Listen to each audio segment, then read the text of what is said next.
दोस्तों नमस्कार। मैं श्री राजेश सिंधोलॉजी के सत्र में आप सबका स्वागत करता हूं। आज साथ ही नए वर्ष 2025 के लिए आपको हार्दिक शुभकामनाएं देता हूं। यह साल आपके लिए क्रांतिकारी साबित हो, परिवर्तनकारी साबित हो और आपके जीवन में सुख, समृद्धि और शांति आए।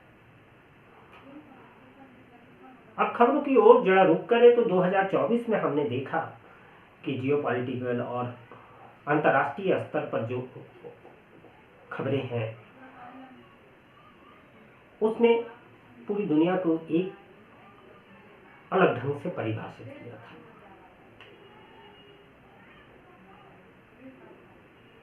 उम्मीद की जा रही थी कि 2024 में रूस यूक्रेन की वार खत्म हो जाएगी।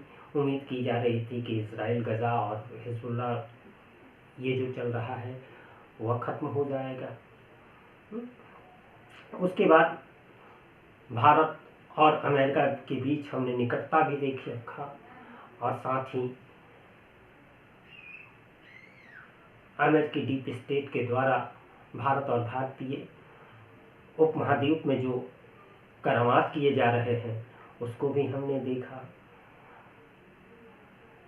तो इस तरह कनाडा के साथ हमारे संबंध कैसे बिगड़े और उसको बिगाड़ने में किसका हाथ था ये देखा। एक तरह से पाकिस्तान के साथ हमारे संबंध यथावत हैं, स्थिर हैं, लेकिन बांग्लादेश के साथ हमारे पड़ोसी जो हैं उनके साथ हमारे संबंध जो हैं अब तक के सबसे निचले स्तर पर है। लेकिन स्थितियां 2025 में बदलेगी। आज कोई माने या ना माने, लेकिन एक बात तो है कि इस बहुध्रुवीय दुनिया में अब जब सुपर पावर का जमाना नहीं रहा, कई ताकतें एक पोल के तरफ तौर पर उभर कर आई हैं। इस बात के बावजूद ये मानने में तनिक भी संकोच नहीं होना चाहिए कि दुनिया का सबसे ताकतवर देश, चाहे वो मिलिट्री की दृष्टि से हो, आर्थिक दृष्टि से हो या फिर राजनीतिक, अमेरिका ही है। और अमेरिका में सत्ता परिवर्तन हुआ है। चुनाव में डोनाल्ड ट्रंप जीत कर आए हैं और 20 जनवरी 2025 से वो अपना राष्ट्रपति का पदभार संभाल लेंगे। उनके पदभार संभालने के पहले से ही दुनिया के अलग अलग हिस्सों में अलग अलग तरीके से सबकी अपनी अपनी धारणाएं हैं, सबके अपने अपने अनुभव हैं। पिछले डोनाल्ड ट्रंप के 4 साल के अनुभवों के आधार पर लोग अपने अपने कयास लगा रहे हैं। तो लिहाजा इससे लग रहा है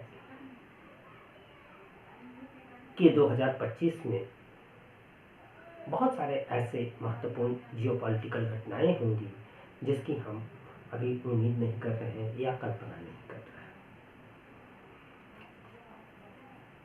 और दुनिया किसी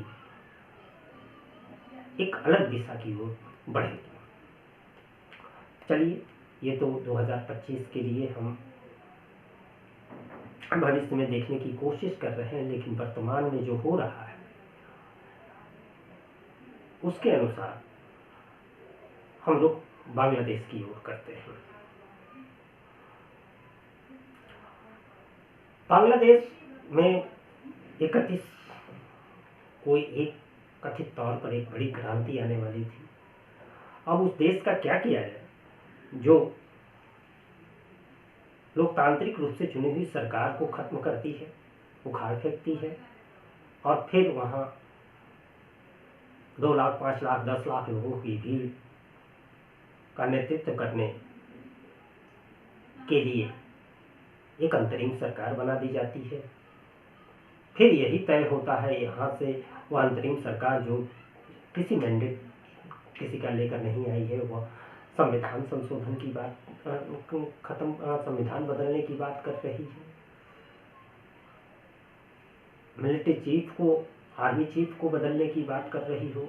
इस तरह की जो बातें चल रही थी, इससे यह तो तय हो गया कि जिस अंतरिम सरकार को नेतृत्व दे रहे हैं मोहम्मद यूनुस से, उनके और आर्मी चीफ के बीच संबंध ठीक नहीं है। और जब संबंध ठीक नहीं है तो इसके कई साइड इफेक्ट भी सामने आएंगे। लेकिन अभी हाल ही में बांग्लादेश के आर्मी चीफ,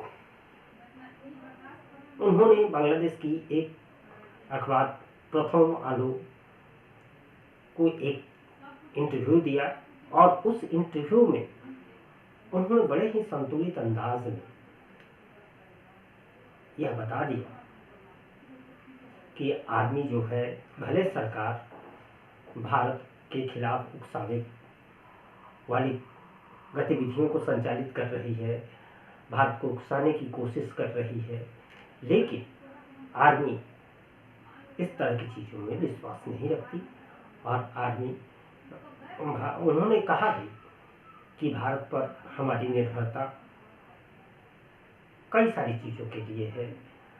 तकरीबन 4,500 किलोमीटर की सीमा है। सीमा विवाद सुलझे हैं, लेकिन अभी भी कई मुद्दे हैं ऐसे जो दोनों देशों के बीच सुलझने बाकी हैं। हम अनाज के लिए, प्लास्टिक के लिए, कॉटन के लिए, ऐसे बहुत सारी चीज़ों के लिए हम भारत पर निर्भर हैं। लेकिन चीज़ों को, ये अपनी बातों को कहते हुए उसको थोड़ा संतुलित करने के लिए उन्होंने ये भी कहा कि भारत भी बांग्लादेश पर निर्भर है। स्वाभाविक बात है कि जब हम अपने पूर्वोत्तर राज्यों की ओर रुख करते हैं तो हमें बांग्लादेश से होकर जाने में ज़्यादा सुविधाजनक पड़ती है, और इसके लिए हम बांग्लादेश की ज़रूरतों को भी पूरा करते हैं।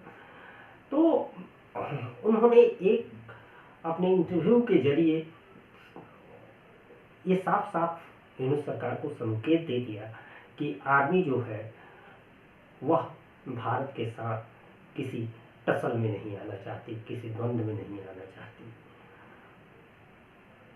इसलिए सरकार को उन्होंने एक संदेश दिया है। इधर अब इन सब चीज़ों को लेकर फिर उधर 20 जनवरी के बाद उनके जो आका हैं वो तो अभी से ही बुरिया बिस्तर लपेटना शुरू कर चुके हैं। ऐसे में यूनुस को थोड़ा सा ऐसा लग रहा है कि उनकी चीज़ें कमज़ोर हो रही हैं, लिहाजा उन्होंने थोड़ा सा एक जो है नरम रुख अपना लिया है। इसी बीच वाशिंगटन पोस्ट से एक खबर आती है कि भारत मालदीव में सत्ता परिवर्तन करने के लिए करने की योजना बना चुका था। यह खबर जब सामने आती है तो यह भी, भले इसका बांग्लादेश से कोई संपर्क न हो, लेकिन यूनुस को समझ में आता है कि चीज़ें कहाँ से कहाँ जा सकती है।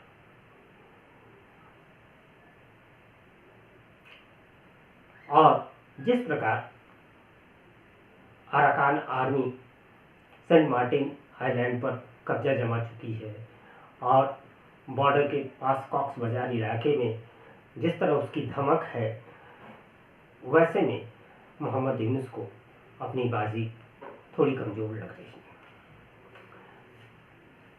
अब उम्मीद तो ऐसे किए जा रहे हैं कि जिस तरह की परिस्थितियां बन रही है, जिस तरह के आगे जनवरी में 20 जनवरी के बाद चीज़ें आएंगी, ये बात सही है कि ट्रंप आते आते बांग्लादेश को लेकर कोई काम कर लेंगे, ऐसा कुछ नहीं है, लेकिन एक माहौल जरूर बन जाता है और उस समय भारत के हाथ में और भी ज़्यादा अवसर होंगे जो अपने भारतीय हितों की रक्षा के लिए भारत कोई अपनी कूटनीति चाल चल सकता है।